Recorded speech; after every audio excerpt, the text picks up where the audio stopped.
I'm Tim Silver, and I teach in the history department at Appalachian State University. And I'm the co-author of a book called An Environmental History of the Civil War.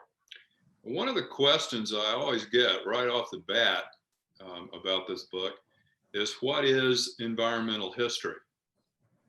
And we could spend a long time talking about that, but I'm not going to. I'm going to try to give a real quick, simple definition. The basic premise of environmental history is that we cannot understand human actions. We cannot understand what people do apart from understanding their place in the natural world, or the broader world, if you want to think about it that way, the non-human world. And what that means is that we believe people are connected beings. They are connected to the natural world, connected with microorganisms, connected with animals, connected with the weather, the terrain, all of these things. And if you really want to understand what people are doing, you have to understand those things. So that's a kind of a basic premise where from which we started with the book. And we asked ourselves, what about the Civil War would help us get, what topics about Civil War would help us get at that sort of view? How could we turn an environmental lens on the Civil War, which is the most written about event in American history?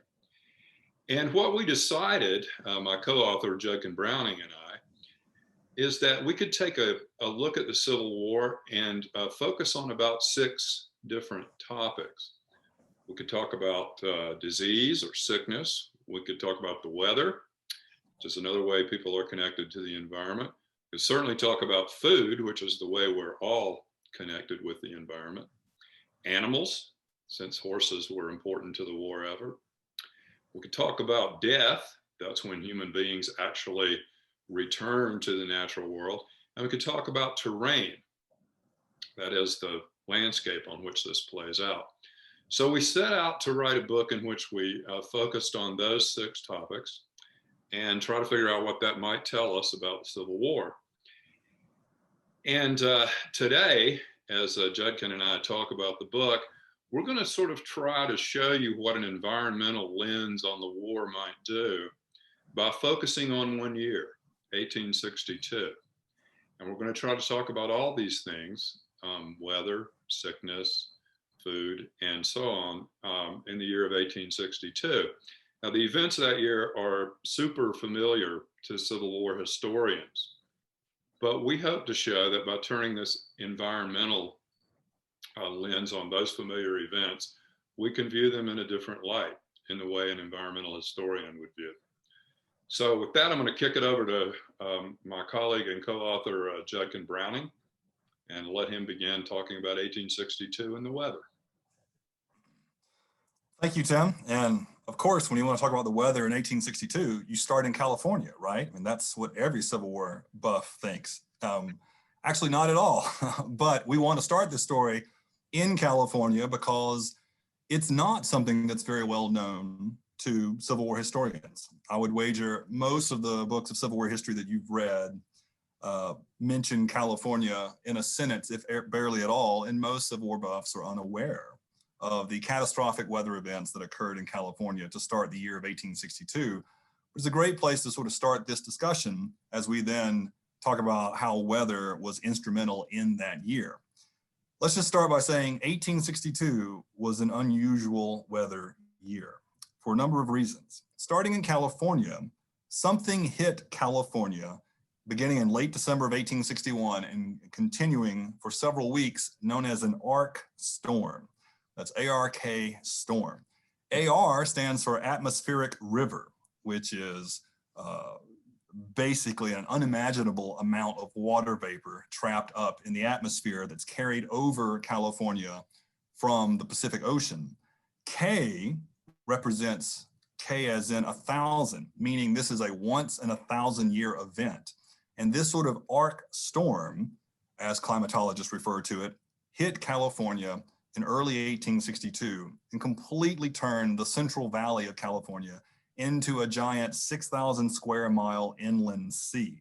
So everything you see here in white basically was underwater in 1862. It rained for 45 days straight in 1862. 37 inches of rain fell in San Francisco, which normally averages 12 inches a year. 66 inches of rain fell in Los Angeles, which only averages about 10 inches a year. And an amazing 102 inches of rain fell in Sonora. Rain and snow fell in Sonora, California, here at the northern edge of the Sierra Nevadas, when only about 22 inches normally fall there a year. So California was inundated with rain, and then it had some catastrophic effects. While California wasn't a heavily populated region at the time, it was heavily dominated by the livestock industry. And the storms of 1862 killed over 200,000 cattle in California. It inflicted more than $10 million worth of damage in 1862 dollars, but which would be roughly about $275 million today in 2020. It also had other long-term repercussions because the war was going on, of course. Relief couldn't come to California from the eastern part of the United States, so they actually had to import wheat from Chile in South America in order to get through the worst of times. It also greatly inhibited the progress of the Union soldiers in California who were trying to head east to stop a Confederate threat, which was heading to California. The Confederates had dreams of capturing California and making it part of the Confederacy. And so the Union soldiers in California were going to head east and try to stop that Confederate threat, but they could not get out of California because of the weather.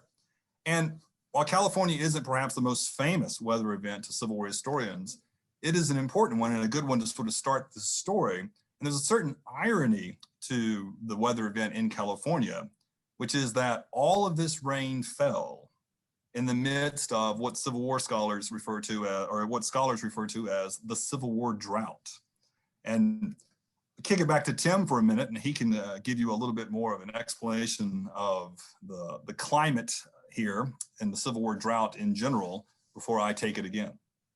And this brings us, thank you, Judkin, and this brings us to another sort of fundamental tenet of environmental history, and that is that if you want to understand the environments in which humans operate, the natural environments, you have to learn something about the sciences, and in this case, the science of weather.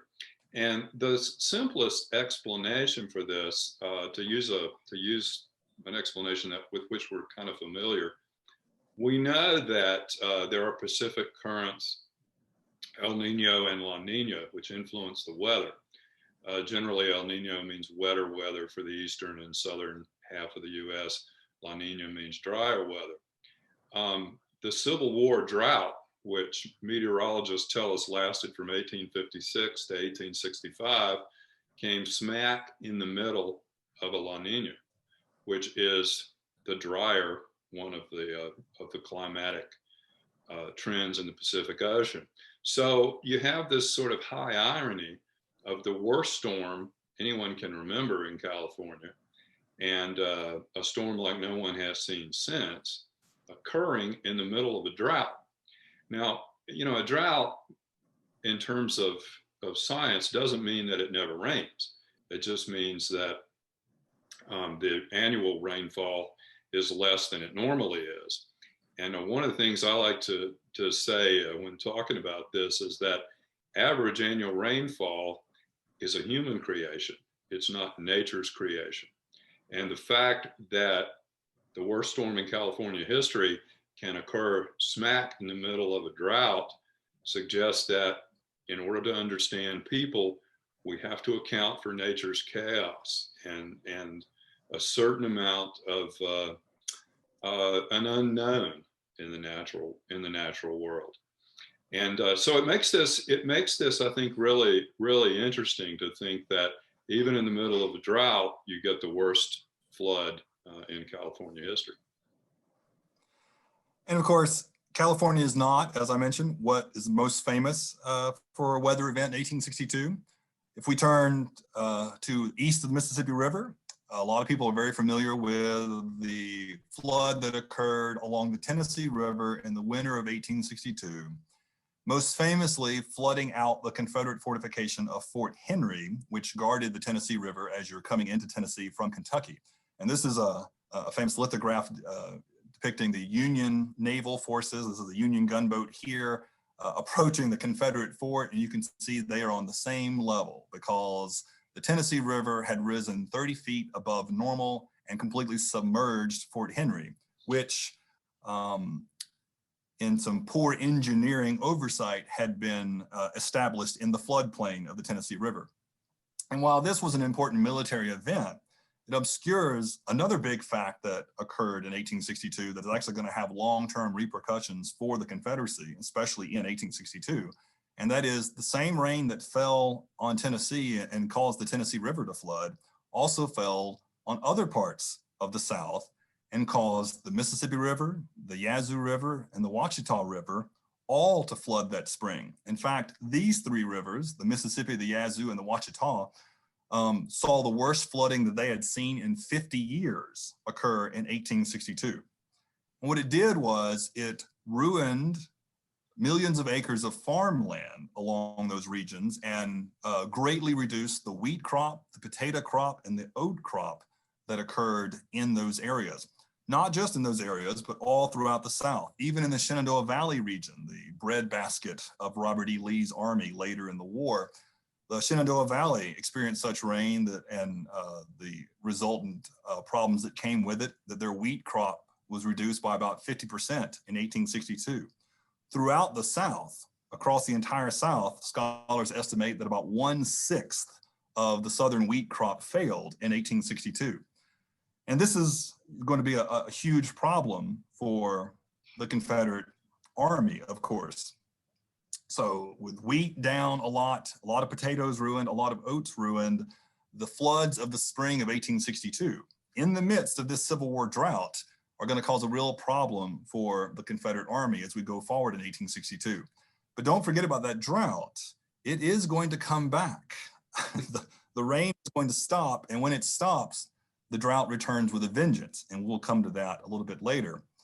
But to carry on to what many perhaps would consider the most famous sort of weather event of 1862, most Civil War buffs or Civil War historians are aware that when Union General George McClellan launched his famous Peninsula campaign, in which he wanted to land at the tip of the Virginia Peninsula and march overland and capture Richmond and hopefully end the war in 1862, when McClellan launched that campaign in the spring of 1862, his army was beset by an enormous amount of rain. This is something that is not a surprise to people, and anybody who writes about the Peninsula campaign or the 7 Days battles at least pays some lip service to the fact that it rained a lot, and this really inhibited McClellan.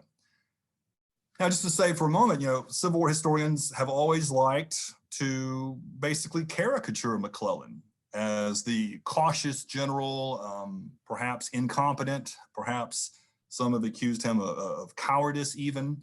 And the idea is that McClellan had a bad case of the slows, that he didn't move very quickly and that he always seemed to think that he was outnumbered. And all of these things are accurate. McClellan was cautious. McClellan did believe inflated intelligence estimates, but they neglect the very real environmental conditions that both McClellan's army and the Confederate Army was facing on the Peninsula campaign. And it turns out that the Peninsula campaign wasn't a failure just because of human action alone, but that you have to understand those human actions as they were taken in response to environmental conditions. And the weather was a large reason for some of those environmental conditions. So let's just give a little flavor here, give you a sense of what we're talking about here. McClellan's army lands at the Peninsula, very end of March, very early April. On April 4th, McClellan sets his army in motion, intending to march toward Richmond, and then the rains come. It rains 16 out of 30 days in April. It rains for 10 days straight in early May, and McClellan's army is completely stymied and bogged down by it. One Union chaplain wrote home in April of 1862, "The roads here are beyond description. just imagine the worst roads possible and then believe that these are 99 times worse than your imagination, and you may come near the truth. So basically, clearly, he was having a hard time articulating how god-awful the roads were in the Peninsula region. And this is partly because of the nature of the geology in the region where McClellan was launching his campaign. McClellan landed and is marching his army over something known as the Norfolk Formation in geology terms. This is a sedimentary layer that was laid down during the Pleistocene epoch. And you don't hear Civil War historians talking much about Pleistocene epoch, but as Tim mentioned, science is important when telling an environmental story. So just for those of you who don't remember freshman geology, the Pleistocene epoch occurred from roughly 2.5 million years ago to about 12,000 years ago, or more specifically about 11,700 years ago. And during that time, over that 2.5 million years, this area flooded repeatedly because of the rivers in the region, and it laid down this sedimentary layer, which was, to the eye, appeared to be sandy and good roads, but they could not absorb very much moisture before becoming basically the consistency of a type of mortar, and the type of roads and the type of substance that created the type of mud that could literally sink wagons and artillery pieces to their wheel hubs and could literally drown mules. And this is what the soldiers were dealing with in the spring of 1862. There are also other issues that go with that. When it rains so much, it's going to have an effect on Civil War soldiers and their health. Let's look at nutrition. According to one study, the average Civil War soldier was roughly 145 pounds. Civil War soldiers at that weight burn about 550 calories an hour while marching in mud. Given what they were trying to do along the peninsula, both the Confederates retreating and the Union soldiers marching toward Richmond, they could easily burn 5,000 calories a day. Well, the average daily ration for the US Army and for the Confederate Army was roughly between 3,500 and 4,000 calories a day. And so if you're burning 5,000 and you're getting at least 3,500 back, you can probably maintain yourself for a little while. Fact is, nobody is getting anywhere near their daily allowance of calories. For the Union Army, the supply wagons with the food are stuck in the mud to the rear, and sometimes Union soldiers have to go days without resupply. For the Confederate soldiers who are retreating in front of the Union Army, it's not much better. To give a quote here, one Confederate, a Texas soldier, noted on May 8th that his unit was fed 4 ears of corn were dealt out to each man. That was their only food of the day. So they're getting about 400 calories to combat all the calories that they're burning. And so the rain is just exhausting soldiers. And of course, it's creating some health problems for the soldiers. They're drinking the water, which is contaminated. Part of this Norfolk formation meant that it had a very high water table, which meant that groundwater could be reached at a very shallow level. Some soldiers joked at the depth of a shovel.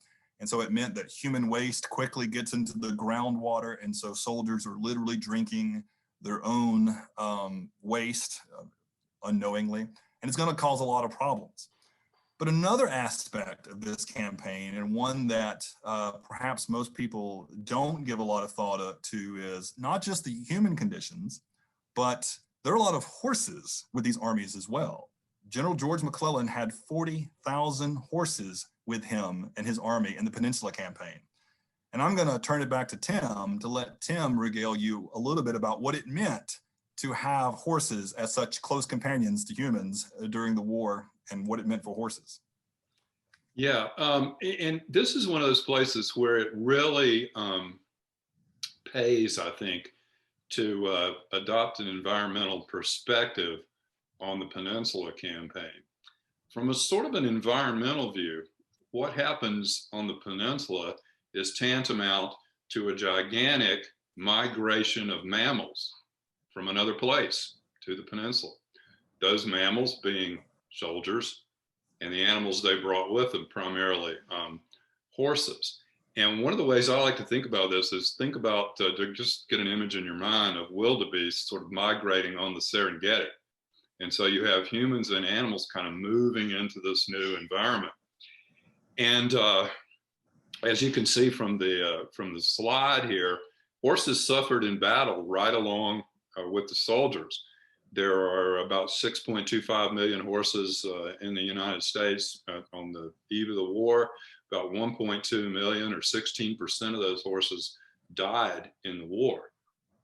And if we were to push that a little bit by way of comparison, and if you think about that same percentage applied to human beings, that would be what, Judkin, about something on the order of about what, 5 million or so humans? A little bit more than 5 million. Yeah, a little bit more than 5 million soldiers. So if you look at the percentage of horses, it would be tantamount to about 5 million soldiers being killed in the war. Now, another thing about horses here is not just that they're dying in war, and I'll get back to that in a second, but horses are also contributing to the environmental conditions. These are some of the interesting sort of factoids we got into doing the book. The average horse, which is a 1,000-pound animal, remember, let's not forget that these are sizable mammals. The average horse, even if it's on low rations like these horses were, usually puts out about 35 pounds of manure every day. So you can think about 35 pounds of horse manure coming from each of 40,000 horses, more or less, and you can see that puts a lot of manure into the environment.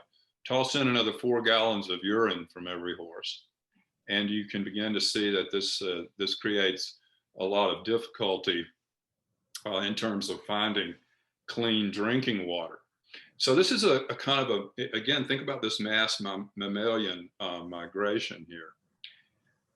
To go back to what Judkin was saying about disease, in any human population, about 30% of the people of that population will carry an organism that can cause dysentery or typhoid fever. In other words, that can cause digestive disorders.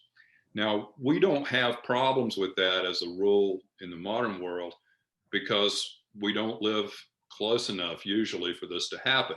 And we have clean water. We're not crowded. We're not drinking contaminated water.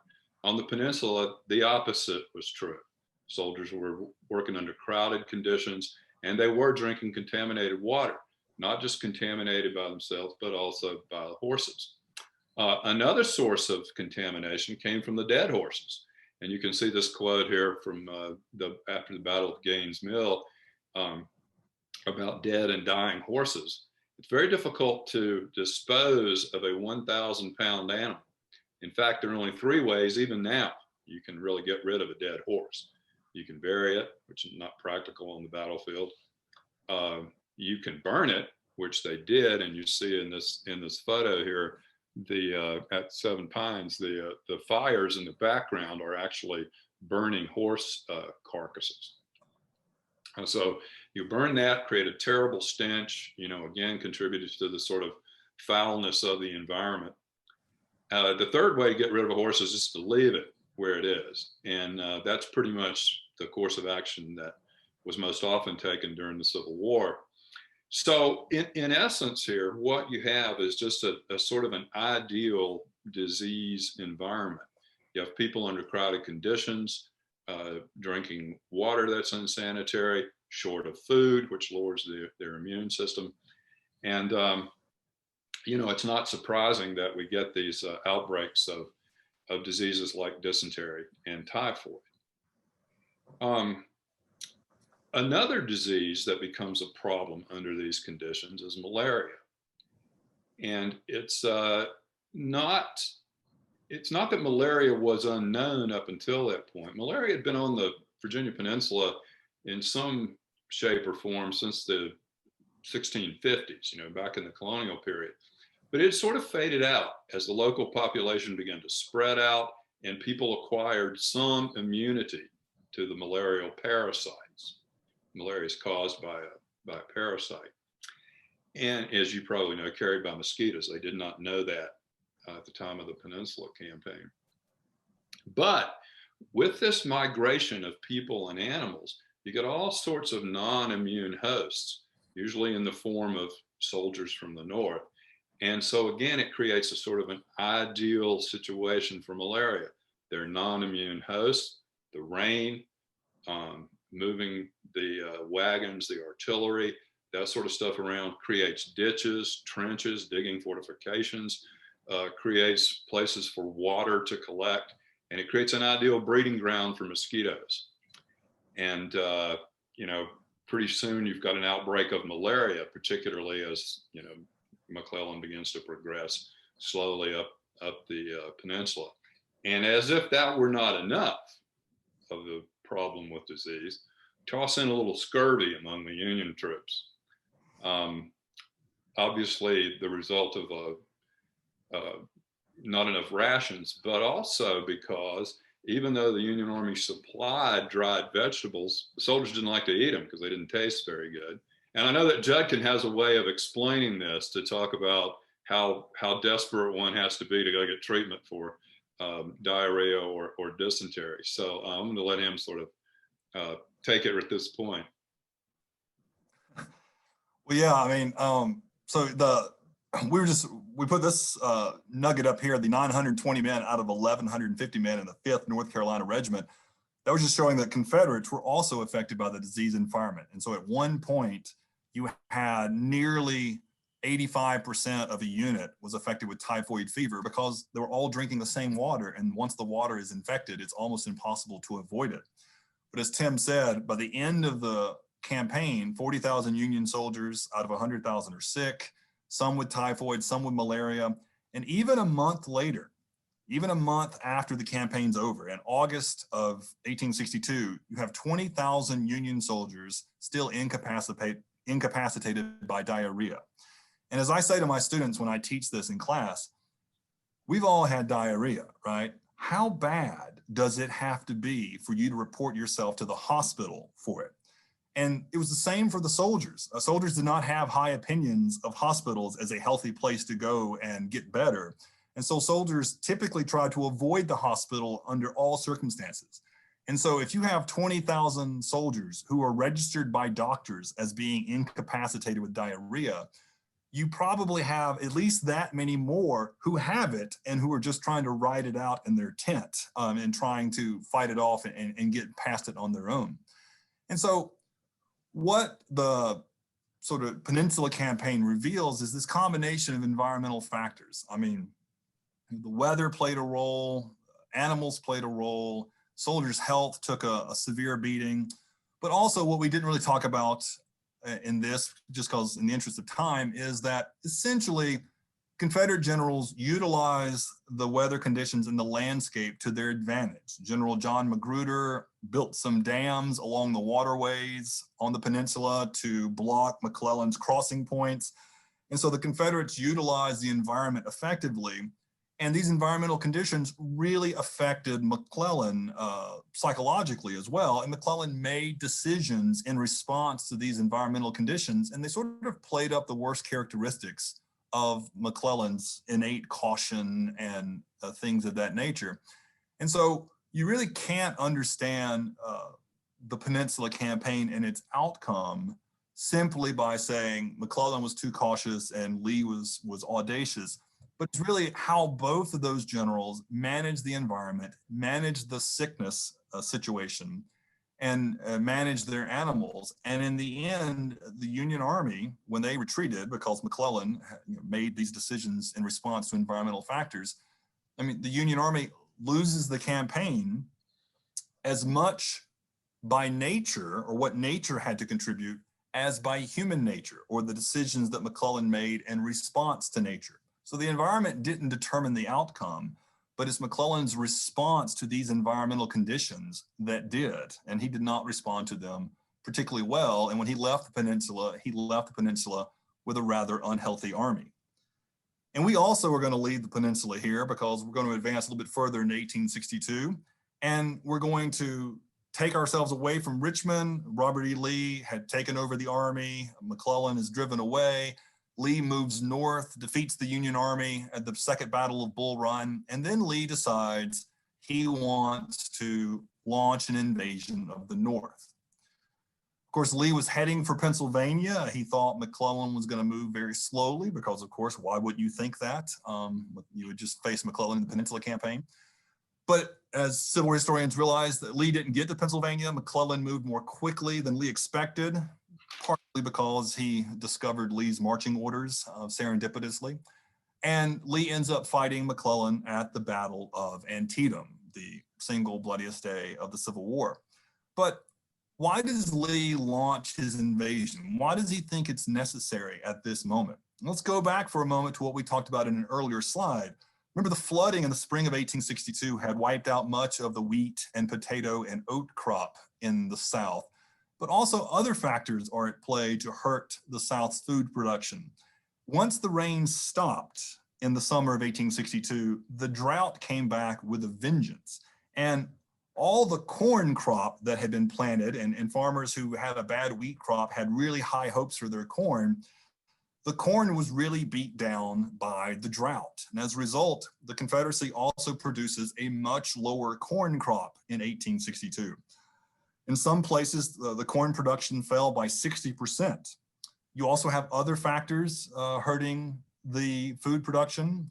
The Confederacy passes a Conscription Act in April of 1862 that takes away much of the manpower that would have worked the farms at home. So you're probably planting and then later harvesting less food.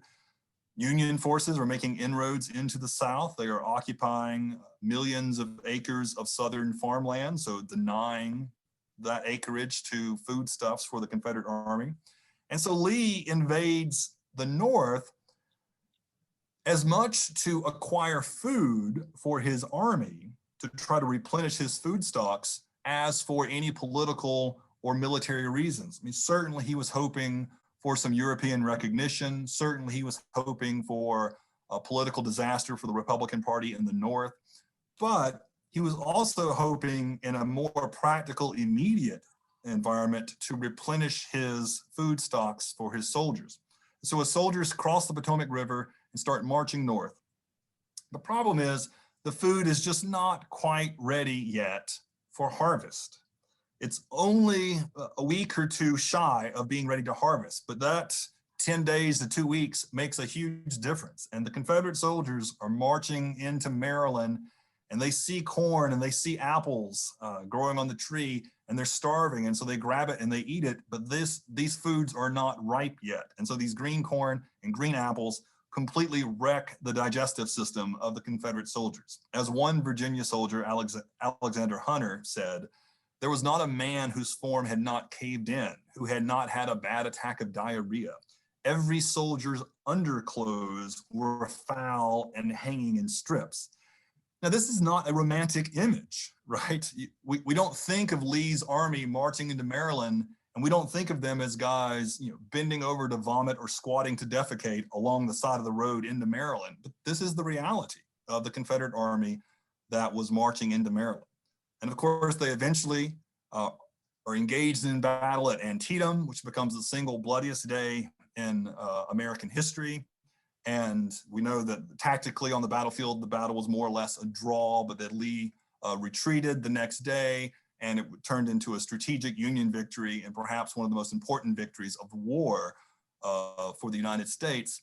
But I mentioned Antietam was the single bloodiest day of the Civil War, and that gets us to say a few things about death in the Civil War and the environmental consequences or repercussions of that. So I hand it back over to my colleague, Tim Silver, who in the course of this project developed perhaps an unhealthy fascination with the environmental processes of death. Yeah, death is that moment when people really, when it's clearly evident that people are part of the environment. Because when a soldier breathed his last on the battlefield, a number of natural processes took over quickly. Various enzymes and bacteria in the body began to dissolve the internal organs. Within about a couple days, the bodies began to bloat. They emitted various gases and fluids, all of which had the effect of, in a natural setting, of attracting other animals, namely insects, in this case, mostly blowflies. And which for the blowflies was just an absolute windfall of food and potential breeding sites. And so wherever soldiers were dying and others witnessed it, they frequently saw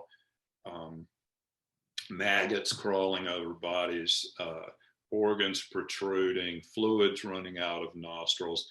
And then there was the stench, the so-called scent of death, which was difficult to describe, but sort of a putrid, sort of sickly kind of smell. The only thing soldiers were sure about was that it was easier to go get the dead if you were staggering drunk. You know, it took a while for a corpse to completely decompose. Usually anywhere from about 4 weeks to 6 weeks before there was, you know, actually bare bones there. And during that time, the stench was present. And 19th century people believed that bad air caused most diseases. So if there was an odor in the air, it became crucial for them to get these corpses off the battlefield. Actually, in our research, and I said I sort of developed a morbid kind of fascination with the process of death and decomposition. One of the things sort of interesting that we uncovered is that usually, you know, decaying bodies don't really cause disease. They can contribute to unhealthy conditions, and the conditions were already unhealthy given the living conditions on the battlefield. But in terms of actually causing death, bodies don't do that. But 19th century people didn't know that. So it's always a quick effort to get bodies buried or get them taken care of. And another sort of curious thing we came up with is that there were all sorts of innovative ways developed in the war to deal with human remains. Things like body bags, fancy caskets, the process of embalming came out of the Civil War. So if you want to think about this again in a natural context, a death is a very sort of natural event where human beings kind of rejoin the environment. And you can see we have this quote here about hundreds of the rebel dead rotting above ground, which was literally covered with maggots crawling in all directions for more than half a mile. That's a really good description of the natural environment of death. The other thing I wanted to sort of segue into here is to talk a little bit about, you know, not just the dead at Antietam, but what happened at Antietam, again, from a natural environment sort of view. Before the battle, Sharpsburg, Maryland, right near where the battle took place, was a sort of a bucolic pastoral community of about 1,300 people. Everybody that went there remarked on the beautiful farms. For 2 days that September, Antietam became home to about 120,000 additional people, soldiers who gathered for the battle. For 2 days, Antietam had a population greater than the city of Chicago at the time. And even after the battle, there were about 50,000 Union troops that remained. And if we look at that population was equal to the population of Detroit. It was equal to the population of Pittsburgh, population of Milwaukee, Rochester, and Cleveland. So what I'm suggesting here is that Antietam became kind of an instant city.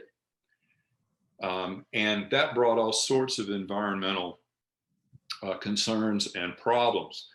For one thing, the Antietam was not equipped to deal with the human waste from this many people living there. The cities that I mentioned all had water carriage systems with sewage disposal, meaning they used water to push human waste out of the city. Nothing like that at Antietam. The other thing, we already mentioned horses and the kind of problems they could create. There were 22,000 horses with the Union soldiers who stayed at Antietam. Throw in that 35 pounds of manure and 4 gallons of urine a day, and think about the rotting corpses also here polluting things. So, and as if that were not enough, when people came back to Antietam, when the residents came back, they discovered that this instant city had also devoured most of the food in the area. And one of the things that historians don't often focus on the Battle of Antietam, but we don't look at what happened after that. And again, just as on the peninsula, you had this sort of deadly combination of an environment that was ripe for disease, an environment in which food was scarce. And it really created a sort of a sickly kind of pall over what had been this thriving kind of pastoral community. And we know that disease for the residents of Sharpsburg around Antietam remained a problem well into that winter and on into the following spring, when the rains finally began to wash away the waste and flush out the streams. And I thought there's a quote that really sort of seems to kind of sum this up, and I thought I would read it as we draw to the end here. It just about every major battlefield in the Civil War, once the armies moved on, there was something approaching an ecological wasteland. Crops were gone, people were sick, there were bodies to be dealt with. And this is a quote from a resident who lived fairly close to the battlefield at Antietam. He said that after the battle, you couldn't hear a dog bark nowhere. You couldn't hear a bird whistle or a crow caw. We didn't even see a buzzard, even with all the stench. When night come, I was so lonesome that I didn't know what lonesome was before. It was a curious, silent world. And we're going to draw to a close with this. There are plenty of other things that we couldn't cover in this, but let's let this serve as a teaser. And we hope you go and get the book. You can find it at Amazon or the UNC Press website. And we cover far more than 1862 in the book. But we just wanted to give you a sense of how using this 1 year can sort of help you look at the war in a different way, look at it and see what looking at it through an environmental lens would be like. And we hope that you get the book and see all the information that we packed in to the 200 pages. And we certainly hope you enjoy. And thanks for having us today. Thank you.